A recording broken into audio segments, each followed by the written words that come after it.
Hey, this is Tony Robbins. Listen, thanks for joining me for this podcast. My entire passion in life is helping people to create an extraordinary quality of life. That means life on your terms.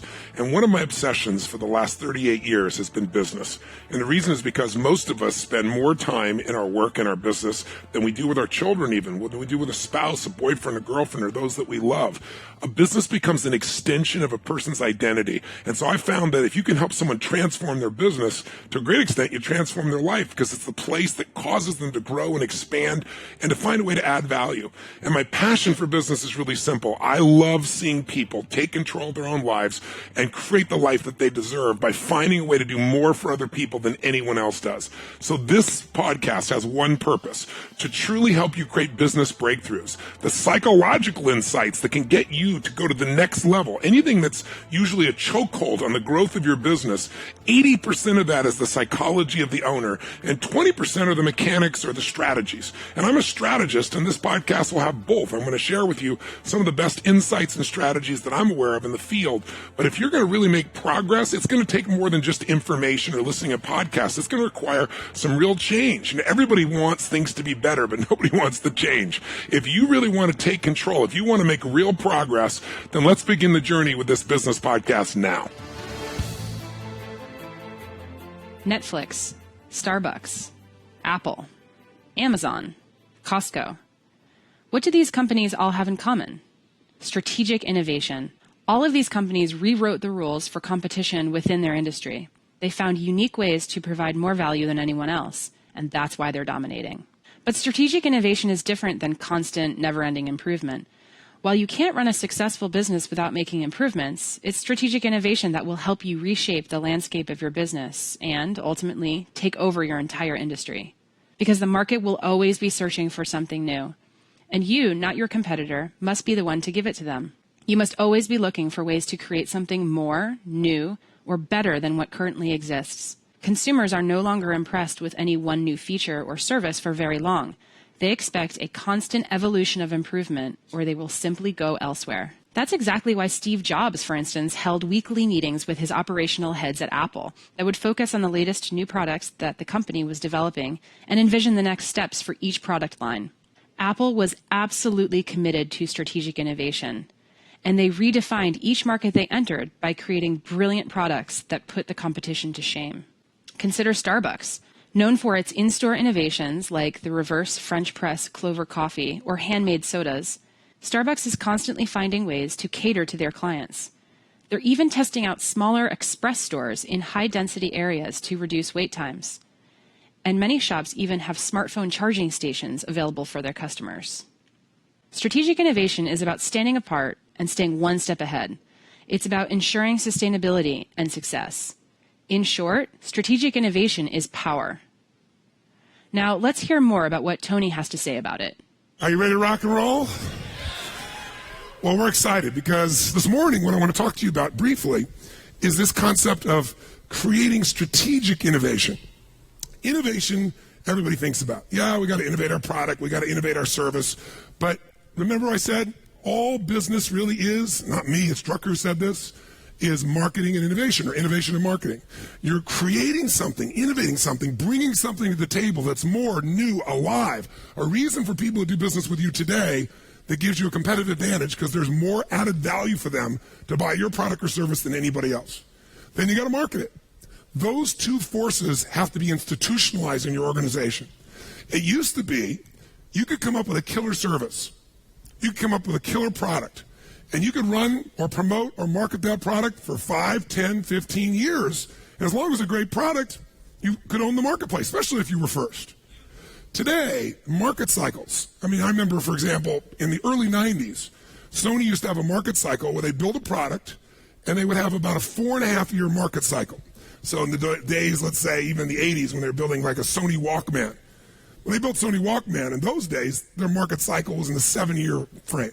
Then it went in the 90s to 4.5 years. Anybody know what the market cycle is now? Now there's a create a product before they know they got to replace it and improve it and sell it in that business? 6 months. 6 months. They know that if they are going to hold on to customer every 6 months, they have to find some way to take it to the next level. And by the way, Sony used to do that. And they own the marketplace. Who replaced them in the sense of innovation when it comes to technology? Quick. Apple. Sony was the Apple. But interestingly enough, Sony got to the point where they stopped doing the same level of innovation. They started coming out with products that looked different, but there was no real innovation. Innovation isn't just looking different. Innovation, by the way, can be looking different. Looks can be an innovation, believe it or not. But it can't be the only innovation over and over and over again, or customers just get used to it. It doesn't mean anything. There's not enough added value. So what is strategic innovation? It means training everyone in your organization to think, we have two jobs. I don't care if you answer the phone, or you work in the stock room, or you're in marketing and sales, or you're head of accounting. I don't care who you are. We do two things here. We innovate and we market. Anything you can figure out, anything you can bring to the table that can help us to innovate, make our product or service better in some way for consumers to meet their needs. The more we can know about their needs and the more we can find to meet those needs, and anything you can tell us that can get us out there to educate people about why ours is better, any way we can get our message out in a unique way, we all need to know. You need to reward within your organization. Now, strategic innovation is different than just constant, never-ending improvement. Constant, never-ending improvement is a very, very important principle. If you're not constantly improving, you're definitely going to be passed up by your competition. But if you're thinking about strategic innovation, what it really means to me is rewriting the rules for competition within an industry, within an area. When you change how people compete, when you change the rules, you take over that industry. You shift completely the game. So in my industry, the vast majority of people spoke and still do for 1 to 3 hours, which many of you yesterday wish I was one of those people. But that's usually it, because what it was is about inspiration, right? It's inspire people. And what happened for me is 90% of them are an hour or 90 minutes. And I was like, it's wonderful. That's a useful tool. But, inspiration is like motivation. Motivation's nice, and it's like a bath. It doesn't last, but you still take a bath every day. But my view was, how do I get people into immersion? How do I put people in an experience where their life really changes? And so I changed the game, and people never even considered saying, we're going to do 3 or 4 days and nights where you're going to go 50 hours. No one will sit there. They won't sit for a 3-hour movie that someone spent $200 million on. But I changed the game. I changed the rules, because once people got the result, even if in the beginning it was tough on them, by the end, the level of transformation was so huge, it changed the rules, it changed the game, it changed the size, it gave me a brand, it let me dominate an industry. Because when people walk up to me throughout my life, the number one phrase, you can see me anywhere in the world, a dozen times a day, not in a seminar, I mean just walking around, is, oh my God, Tony Robbins, you changed my life. It's like, I always say, you changed, but thanks for the credit, I'm glad I helped. But they'll say that like clockwork, every single time. That's different than I like your product. That's different than I enjoyed your seminar. You changed my life. That changes the rules for competition. That created a different way of competing. Now, I didn't do it to compete. I did it because my passion was I love people, and I don't want them just to be inspired for the moment. I want to make sure they really have the tools, the skills, the ability, the shift that creates a lasting change in their life. And I wouldn't settle for anything less. So you don't have to do it to compete. You strategically innovate because you're obsessed with meeting the needs of your clients. That's the difference. Now, who's done this? Well, Sony did it in a really simple way. Sony didn't come and say, let's do some research and let's figure out what product people need next. Because when they came out with the Sony Walkman, the entire focus in the music business was on making things what? Bigger or smaller? No, when they came out with Sony Walkman, the entire industry is about making things bigger speakers, bigger woofers, bigger everything. Nobody was asking for smaller. Bigger equaled better, bigger equaled more money, bigger equals more status. So what these people did is they innovated strategically. It's the ability to reinvent the basis of competition within an existing industry or invent an entirely new industry. That's what Sony did. Morita said, wouldn't it be wonderful if you could have the same quality of music that when you're sitting here in your chair with these giant speakers when you're walking around? He did not get that from a focus group. He did not get that by someone telling him. He just tried to figure out, what do people need that they don't even know they need? That's a different game. That's when you start to reinvent things. Otherwise, you're just an extension of everything else. What do they really need they don't even know they need? He really walked around, he talked to people, and they talked about how much they love music and so forth, and he just thought, gosh, people are traveling more and more, people are mobile more and more. I'm going to come up with this idea. And so now, we think of a Walkman, it's like this ancient dinosaur, right, this giant thing in your hand. compared to this little tiny, the newest iPod they've got that, is like the size of your fingertip. But the point of the matter is he created the industry. Now, Sony eventually lost out to Apple for a lot of reasons, and most of them are strategic innovation that Apple did and Sony stopped doing. It's that simple. So they're a perfect example of that process. So think of it this way. If you and I are going to really be effective, the secret is don't just improve, change the rules of the game. Change the rules of the game. You do that, the game changes overnight, and I'll give you an example most of you probably make use of. Starbucks. Did Starbucks change the rules of what a coffee shop was? Yes or no? A little or completely? What was a coffee shop before Starbucks? It was a place that you got coffee and what else? What else? Yeah, you got bacon and eggs and sausage and, you name pancakes. That was a coffee shop. True? And people got their coffee. What they did is they came along and they said, you know what? People, I notice, the world's changing. People used to go after work to the bar. And they don't go to the bar before work. It's like people need a place to go between work and home to decompress before they deal with what's at home. And they said, they want to be social sometimes they want to be by themselves. And then this man didn't even create this, right? How did Howard find or come up with Starbucks? He went overseas. He was in Italy, and he saw these little coffee shops, these little bistros, and he was like, wow, I think that could work. All he did was model it and come bring it here. But he changed the game of competition. He wasn't competing with Denny's. He wasn't competing with these normal coffee shops. He was this high-end, super expensive. You got an identity by going there. You got a social experience by going there. You had a place to be able to go between your life to decompress. He changed the entire rules of competition. And by the way, he was first. The first one not to ever make one. The first one to get in consumers' hearts and minds. And once he was first, there are a bunch of people that try to copy it. They might even have better coffee. But once they're first as a brand, he innovated first and he branded first, and they own the market. And by the way, how much have they grown? How many stores did they have in 1998? 100 stores. How many do they have now? Last year, they ended with 15,000 stores in 10 years. That's what happens when you strategically innovate. He could never have made a coffee and made his product better and then sold and grown like that. The reason he grew like that is he created a whole new category that he was the leader in. That's what you have to be able to look at. That's what I mean when I talk about strategic innovation. Nike, we gave the example of yesterday also. Think about what Nike really did along the way. First, he sold, somebody else's shoes, meaning Phil Knight. Then he lost the contract, which looked like the worst thing in his life. I'm losing my product. But what did it make him do? It made creating a product of his own a total what? A should or a must. Come on, guys, a should or a must. By the way, that's what the value is of the marketplace right now for many of you. Your worst nightmare is, if you find the way to use it, the demand to strategically innovate. And if you do that, it could be the greatest day of your life. Even if right now you're scared out of your mind, take that fear as energy. And there's not a big difference between fear and excitement. Same kind of drive. One just has a sick feeling to it. The other has a little excitement attached to it. Right? But if you get that thing and just go, the meaning here is this is the gift, and I got to figure out how I'm going to use this gift. This is demanding a change. So what does he do? He innovates. He comes up with a product like nobody's ever done before, and it creates him on this explosive growth. Now, as he goes into that explosive growth, other people start to copy what he's doing, and now he needs to innovate again. And he hasn't really come up with much innovation for a little while until suddenly his innovation is the way he marketed it. He changed the game. He no longer sold shoes.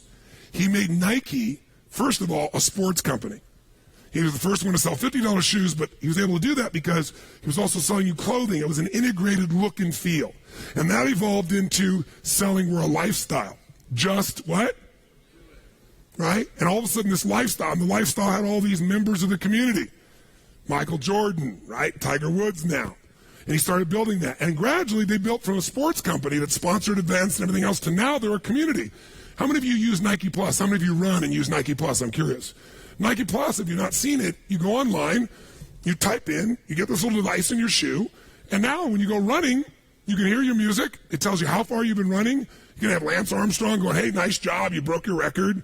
That happens at the end. Total reinforcement. You plug it into your computer, and boom, it tracks everything, and you can compete with other people or you can track yourself. You want to play 3-on-3 basketball? They have a whole community. You go on anywhere in the world, click on, you'll find people that want to go play with you that day.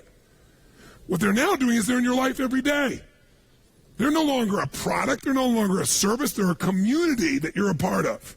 That reinvents the way they compete. So guess what? Nike doesn't have to spend these ads. They got millions of people that log on every single day because it's part of the ritual of their life. That's reinventing the rules of competition. Try that now and come out with a little company called Scooby-Doo Shoes and see how well you do. Now, maybe you do well by finding a niche, but you're not going to take over Nike, right? They've constantly found a way to strategically innovate, not just, make something a bit better. That's the difference in what I'm talking about. Harley Davidson, before World War II, after World War II, rather, became this giant, incredible, arm of marketing. Because all these guys, that were GIs came back from World War II and they'd driven these Harleys and they wanted a Harley. And a lot of them wanted an identity for themselves, that they were still a badass and they weren't coming back to just being a normal person. And they built a culture. And that culture became very loyal. And that culture was promoted in movies, and it was an identity, right? All right? Born to be wild, this crazy, outrageous person who's totally independent, owns himself, as tough as nails, totally masculine. Now, they went through this tremendous growth period, and then all of a sudden, in the 80s, the Japanese started building much better bikes. Lighter, faster, cheaper, stronger, and Harley started to just drop through the absolute floor. Harley was on the verge of bankruptcy after being around since the earliest days of motorcycles. And what turned them around? Strategic innovation. Somebody came in, the new management team, leadership team, the CEO gets a lot of credit, but it was really a team. And they said, you know what? If we're going to innovate, we got to say, what business are we really in? That's another way you can find how to innovate.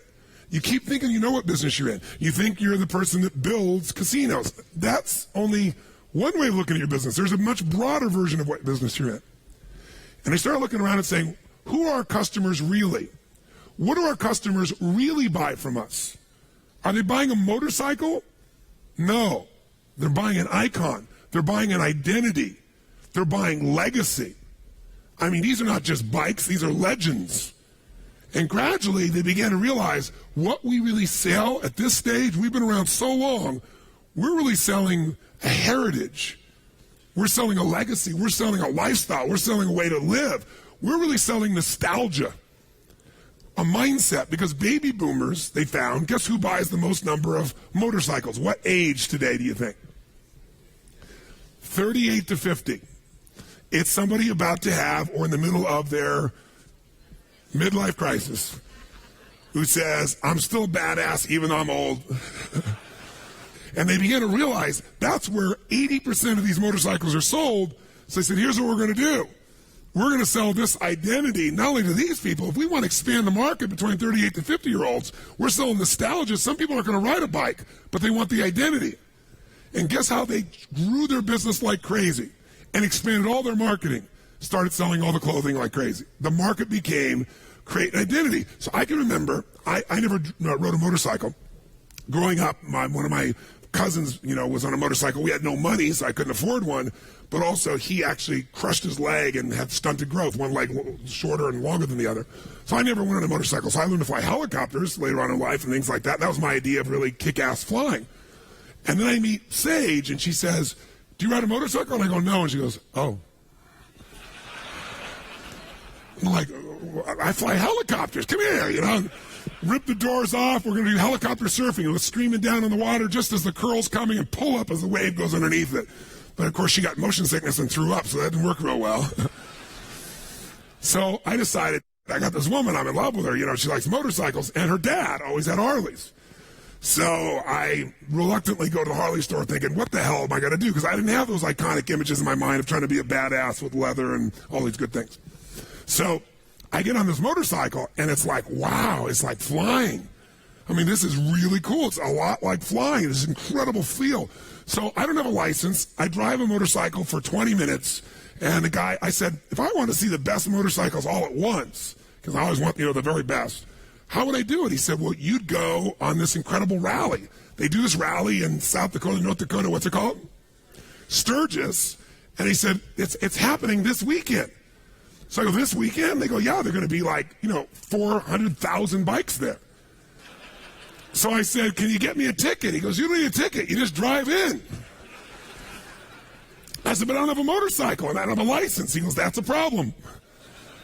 I said, listen, can you arrange for someone who can rent me a bike? He goes, well, if you don't have a license. I go, come on, man, let's make a deal.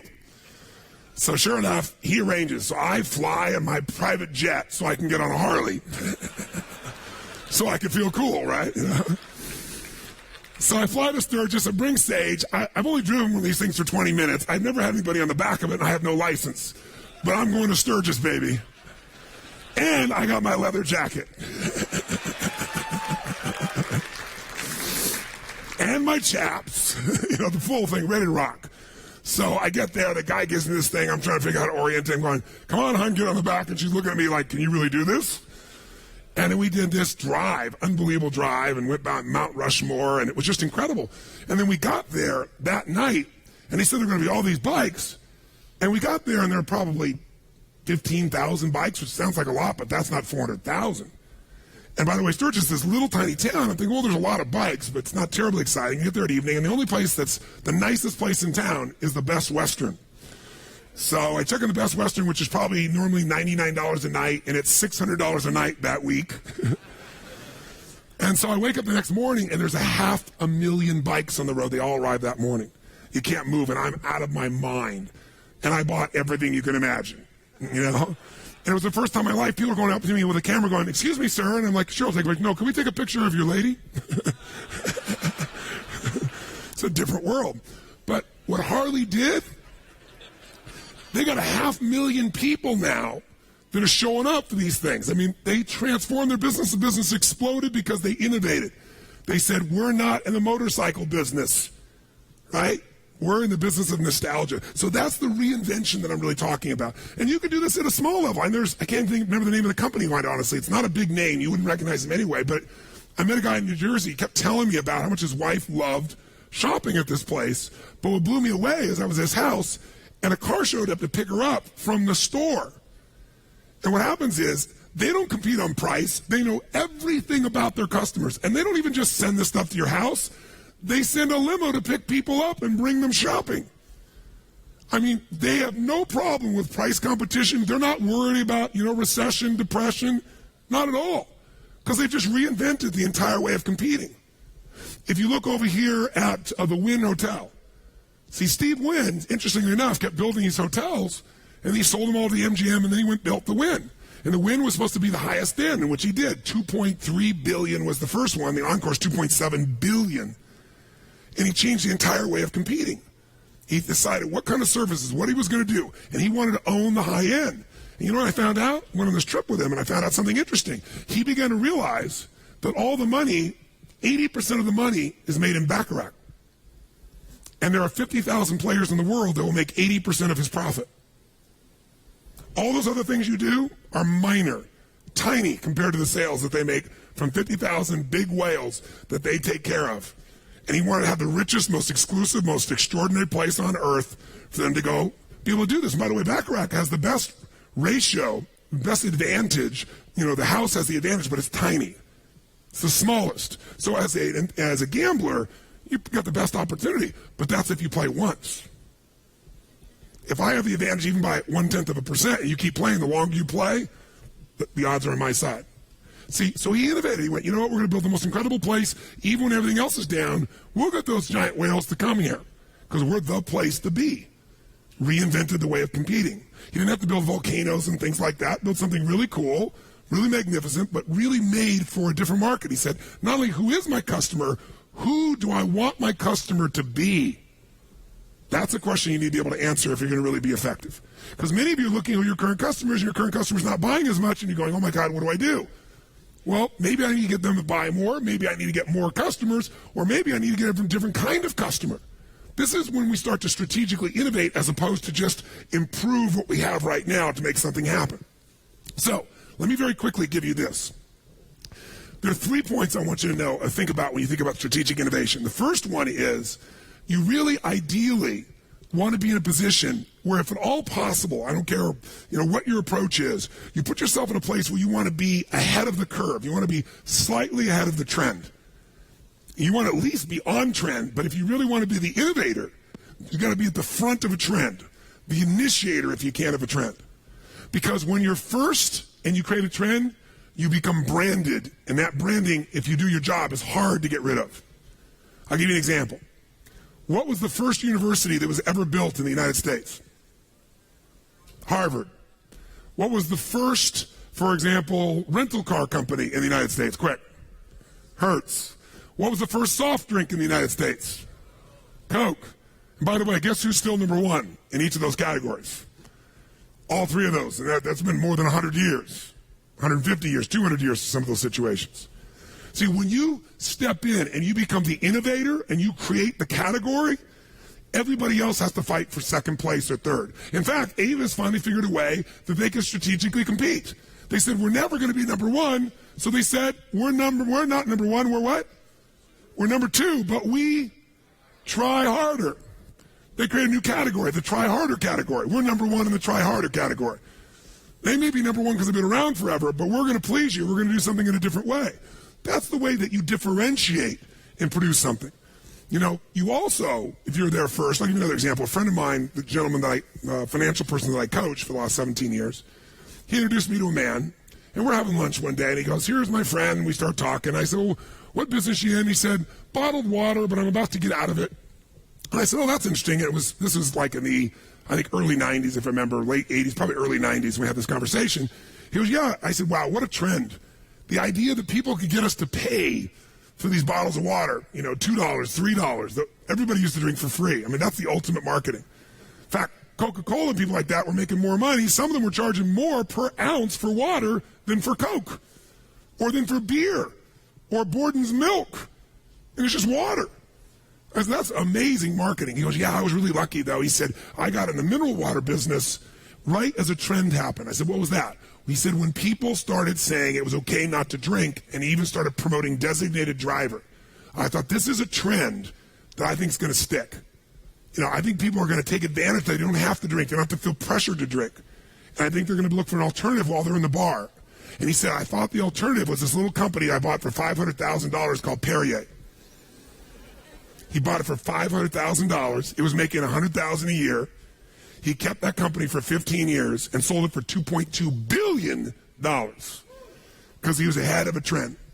All right? And he was there. And by the way, people don't say, give me a mineral water. Most of the time, they'd say, give me a Perrier. In fact, Pepsi hates that people still often say, can I have a Coke?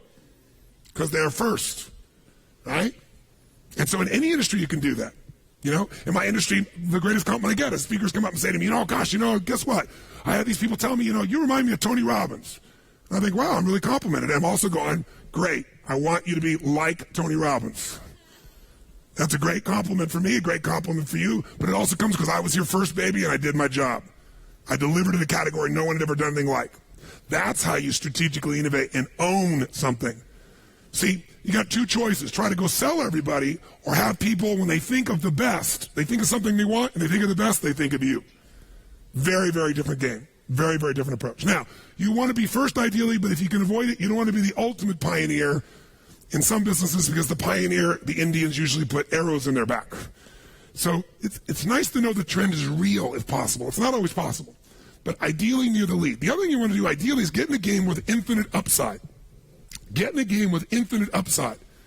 If you're going to strategically innovate and you're going to create this new product, this new service, this new approach to things, you don't want to be in a situation where you spend all this time and energy and create something new that has a limited amount of upside. It's going to have a 3-month upside, a 6-month upside, or people can only do so much. Now, I didn't do this because I didn't enter a business and go, where can I go get the largest margin possible as a business owner? This was my mission. So I didn't do that. I didn't go, where do I do a business that I can go sell for 10 times, 20 times, 30 times? Where am I going to get the largest multiple? I didn't do that. I didn't look for infinite upside. In my case, it was just driven by wanting to serve. But today, as a businessman, entering into businesses, I'm going, what's a trend that's just beginning that I think has real legs? Is there a place, is there a way to partner where we're the leader in that trend, but also where that trend's not going to be short-lived? It's got infinite growth and upside, where there's real opportunity. Then you start to think in a more strategic way. Is this making sense? Okay? So now, you might say, okay, Tony, this is all cool, but how do I do it? Here's what, I'm going to make this so damn easy. 5 little areas that if you go into these areas, you will automatically get the ideas for strategic innovation. In other words, if innovation needs to be a part of your life, and you're saying, okay, Tony, I want to innovate, how do I do it? If you do these 5 things, or even a couple of these 5 things, you're going to find yourself in a position immediately where innovation will start to happen, because your goal is not to be the innovator. Your goal is to have an organization that constantly innovates. Because if you're the innovator, then the entire business is still dependent upon you. But if you're the person that's creating innovation, by a system you've created, then the people can change, the environment can change, and the innovation is going to keep occurring. So here's the first of the 5. I want you to jot these down, and then afterwards I'm going to have you jot down how you could use these 5. So the first one is you need to get new voices. You need to get new voices. Now, what does this mean? Well, I know companies. One of my friends is a guy that's worth about $6.5 billion. He's a very private man. He's in New York City. Most people don't even know his name, because everything he does, he's in the background of. I have enormous respect for him because he gives away about $100 million a year anonymously each year to organizations that he thinks makes the largest difference in the quality of human beings' lives. Like last year he did one for a mentoring organization. He's just a wonderful guy. Totally private man. How does this guy, who's very quiet, he frankly, when you're in a room, you don't know he's there. At the end of the meeting, when everybody's talked, he might say something. He says it real quietly. People kind of lean in like E.F. Hutton, in the old days to listen. But he has this incredible ability to take companies to another level. And the reason is, he just told me, he said, Tony, one of the first things I do, take over an organization, is I figure out what that organization is, what the trends are, and then I go find somebody else, a group of leaders to bring there. Not to run it, but because I know they're going to bring a completely different voice to the organization. And one example I'll give you that I know about, that he told me about from a friend of his, is remember when IBM grew like crazy? They managed to give away the most valuable thing in their entire life, the software to the IBM PC, to Windows. I mean, think about it. Here's a man, who runs Microsoft, this little company, this young boy, who's creative and gutsy. He leaves college, Bill Gates, and he calls the guys who have the Altair computer and says, you got this computer and you have no software. I've written software for it. Which, by the way, he hadn't written one line of code, and he didn't even have access to an Altair computer. He just believed he could. And he sold them. And they got together and started writing code, and he figured out how to do it. He got the thing going. And then what was his big breakthrough? Did he write MS-DOS? No. How did he get MS-DOS? Someone tell me. MS-DOS, which is the basis of making all his money. Before he copied Apple's Windows, it was MS-DOS. He bought it. How much? Anybody know? $50,000 he bought MS-DOS. Then went to IBM and licensed with IBM to have it be the exclusive software for all their computers, and then for when everybody knocked off IBM PCs, clones, became the basis of that. Just think about that, because most of you think of him, you think of this incredible coding genius, which he is, but he made all his money basically just by finding a way to reinvent the rules for competition. He let IBM sell everybody razors, and he sold the razor blades. And so IBM didn't make much money. In fact, IBM at one point, you remember, they were in deep, deep, deep trouble. And they brought in a series of new CEOs to turn things around. And they brought in I don't know how to pronounce his name. It was Gestetner, the gentleman who came in, who was like the major turnaround guy. What's his name? Gertner, thank you. And Gertner comes in, and sure enough, when Gertner came in, the first thing Gertner did, it was brilliant, is he realized that for IBM to change, somebody interviewed him in an article, and this is where I saw it, and they said, will IBM be able to turn things around? Will they be able to come back? Will they be able to become a force in computers or computer services or any of that nature? And he said, I had the same question when I came on board. And he said, here's how I addressed it. I asked the question of our executive team, our leadership team, our management team, our marketing team. I said this: how many people do we have under the age of 40 who are based on the West Coast and Northern California on our core teams? That was the only question he asked. And they went, none. He said, and the answer is, we will fail. He said, because 85% of the innovation that's happening in the world is coming from the location called Silicon Valley in Northern California, and it's by people under the age of 40. What we have to do right now, if we're going to transform this company and innovate, is we need new voices. We need people who have a completely different voice. They have a completely different life experience. They will naturally cause us to what? Innovate. But we can't do this if we're like going to visit them once in a while. Proximity is power.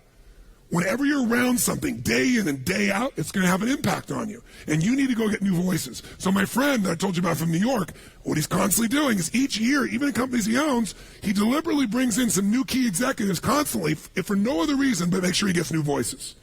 New voices will cause innovation to occur. It'll happen very, very rapidly for you. Here's the second way or place you can get innovation. New questions.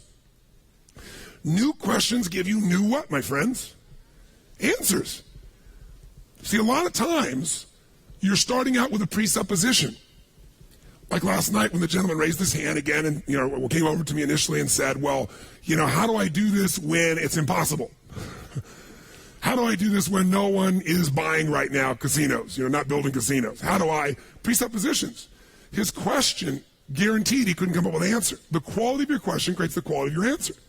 So I'll give you one example that's real fast, and then you can think of some of your own ideas here. New questions would be Bill Gates. I was talking with some people that knew Bill Gates, and I was trying to dig underneath, and some of you have been to my programs. Who's been to Date with Destiny? Anybody here been to Date with Destiny? Wow, quite a few. So you've been to Date with Destiny. All of us as human beings are controlled by what we focus on. Whatever you focus on, you're going to feel it, even if it's not true. So if you focus on the world's ending and you imagine the whole world's going to come to an end, we're never going to ever be in happy times again, you see it, you imagine it, you focus on it, you're going to feel it. But what controls our focus more than anything else is questions. Because if somebody asks you a question, even if you don't want to answer it, if you keep asking that person, just to understand what you're saying, they have to imagine it. They have to go in their head. They have to change what they focus on. Well, human beings tend to have what I call a primary question. One question you ask more often than anything else on earth. And you ask it subconsciously all the time. And people who through Date with Destiny discover it. And it's why some people, for example, might go out in life and they make all these great changes and it never lasts. Because the primary question they have is, why do I always screw things up? And it's an unconscious question. Why can't I succeed or sustain success? Or how do I make everybody happy all the time? Ain't going to happen. But see, they're constantly asking a question that's unanswerable or moves them in a negative location. You change that question, and you change what they focus on, their whole life changes. So if they change the question to, how can I appreciate even more all the gifts God's giving me right now? And that becomes a primary question. They walk around in gratitude all the time subconsciously. So questions control the way we think. Whenever you see someone successful, and they come up with a new answer, it's because they asked a new question. What question did Bill Gates ask that was different than other people building software? He did not ask the question of himself and his team, how can we build better software? Here's the question he asked, the exact question he asked, because it repeated me again and again by people on his core partnership and team. He said, how can I become the intelligence that runs all computers worldwide? How can I become the intelligence that runs all computers worldwide? And when he asked that, he realized all computers have one thing in common, and that is if we're going to have computers be able to communicate to each other, we're going to have common software. The hardware may be different, it's the software, and that's why he got that. By the way, that question is also why he was late to the internet. Because the internet's not about controlling computers. It's a different question with a different answer about networking.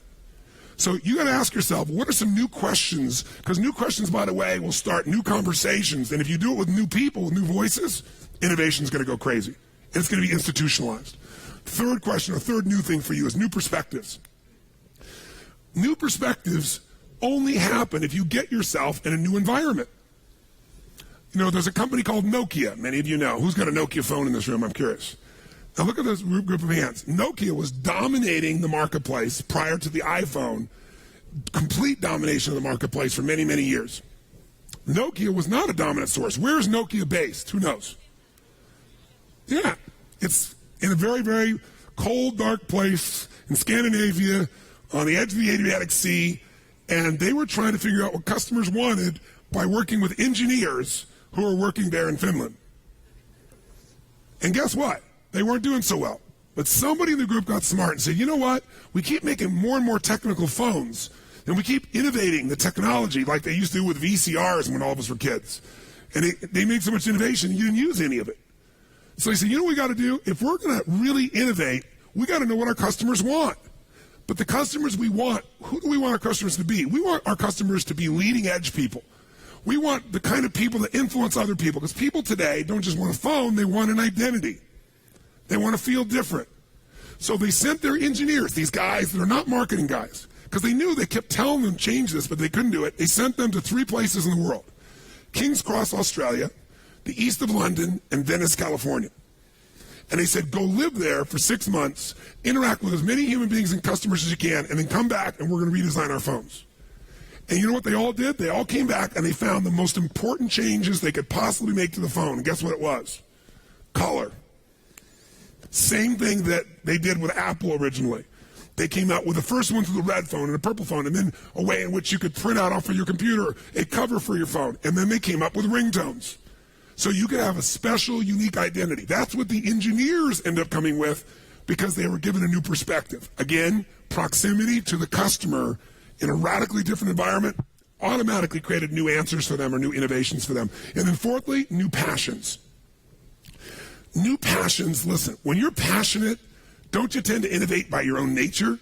Because you're doing something you love. You're doing something you're excited about. And probably the best example of passion driving a company is Virgin with Richard Branson. Most of what Richard has created in his companies was something that he experienced, a product, service that he experienced and disliked immensely, and said, this is what I'd want. And he was totally passionate about it. From where you get to stay when you go at the, to the airport and you're transitioning, he said, I want a place where I can play pool. I want a place where there's a swimming pool. I want to be able to have, massage. I want some great drinks. And so he reinvented it. I want to have a bar on the plane. I mean, that's what he did. Everything he's done, all the innovation that has set him apart has been because he's thought about something that he's so passionate about that if he had it, it would have lighted him up like a Christmas tree. And he felt that he's a representative of a generation, and he really is. And he's done incredibly well. And finally, the last one I jotted down for you is new experiments. If you're going to innovate, many of you don't innovate because you go, damn, what if it doesn't work, right? I mean, I only got so much time, only got so much energy. We can only invest so much money. We start to work on this, and right now we got a great business right here. I don't want to mess with my core business. You don't have to. Keep your core business where you're rebuilding, these casinos. But then create for yourself a couple skunkworks projects, a couple experiments. Almost all the innovation that happens at Apple, what happened? The Mac came from a skunkworks group. A group of people, they said, you know what? We're building the Lisa. All our money's going into the Lisa, the computer they're building at that time. But we're going to take this small group of people, and they're going to go work and see if they can reinvent something from scratch on their own. If it doesn't work, we don't care. We're going to try it. At Google, many of you know, people have about 20 to 25% of their time designed for skunkworks to work on some project they think is worthwhile. Google Maps came out of that. Twitter came out. A company is building these great resources, and this little side, stupid little project called Twitter. And now it's growing at 8,000%. They've already been offered, I think, $300 million or $350 million, right? Facebook wants to buy them. And they're at the beginning of the beginning of the beginning what's happening with Twitter. Total innovation. You can use these same resources. Twitter's an interesting example. I thought to myself, someone's telling me, you got to do this Twitter thing. And I'm like, Twitter? I mean, get a life. When I want to type what I'm doing when I'm doing it, I said, first of all, my wife would kill me because we have a private life. Because I said, oh, yeah, here we are in Sun Valley, and all of a sudden people start showing up, right?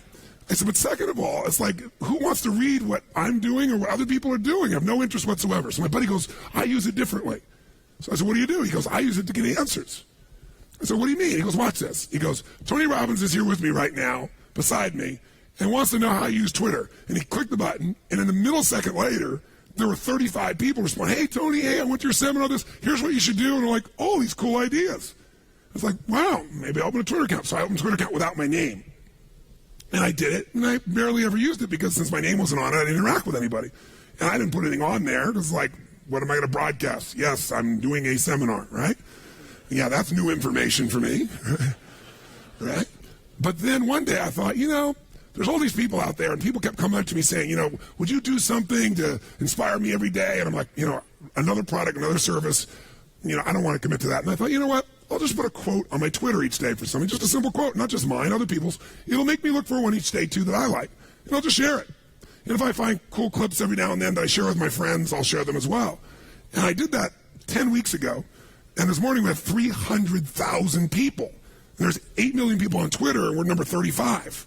And it's just like, wow, this blows my mind. It's just a fun, cool little tool. So it wasn't much of a strategic innovation for me. Somebody else created the innovation. But sometimes you can use the innovation for your core business as well.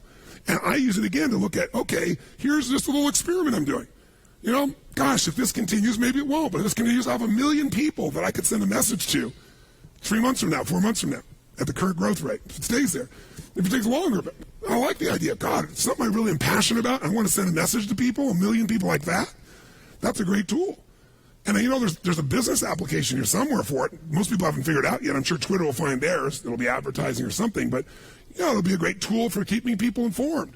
And what's great is I actually read them all, but I have to respond to them all. It's like email, oh my God, another 300 messages. Twitter is like, oh, it's fun. Read it. People put clicks in. I go see what they're doing. It's a very cool thing. So again, you want to look at this and say, I don't have to change my business. Maybe there's some experiments I want to do in my business. And then here's some questions, 9 questions for you to consider. And here's what they are. Just I'll read them out for you real quick. What business are we really in? That's a question you got to keep asking yourself. Why are we really successful? Many of you think you're successful for one reason, but you're successful for something completely different. It's worth taking the time with your team to ask this question. Who is our customer really? Or who does our customer really need to be in the next 5 years?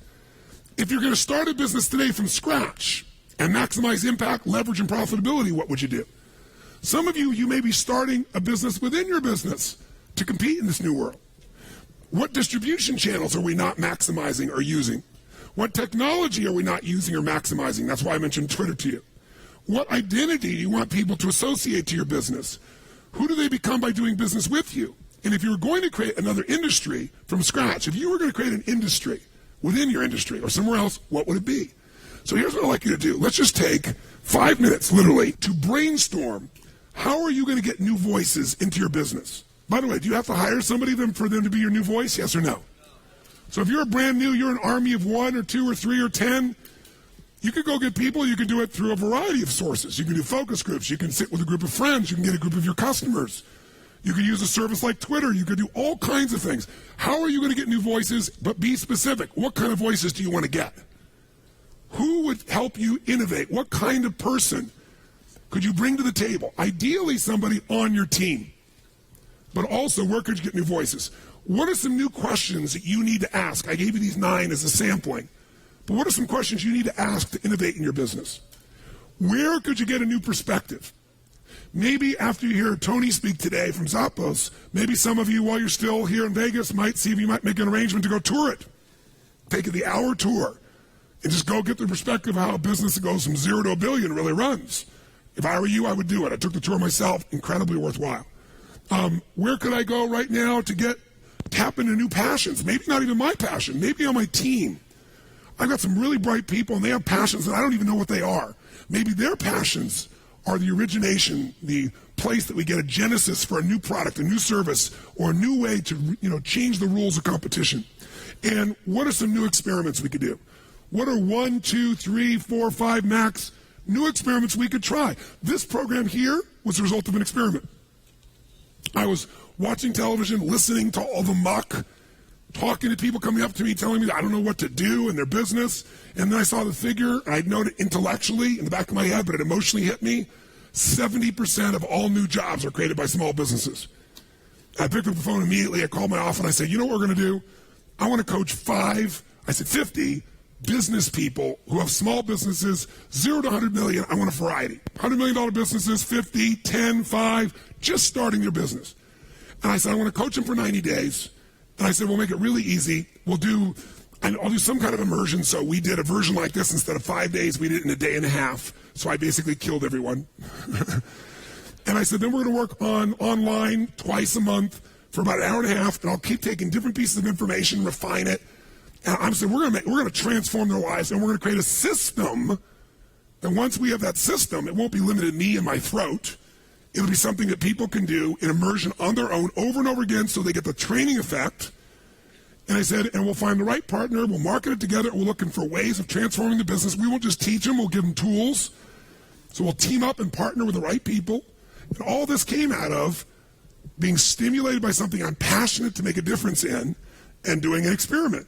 And then I got some new questions, some new voices, and now we're laying the foundation here this week for something that we're going to be launching that I think will be as big as anything we've done in any of our other companies.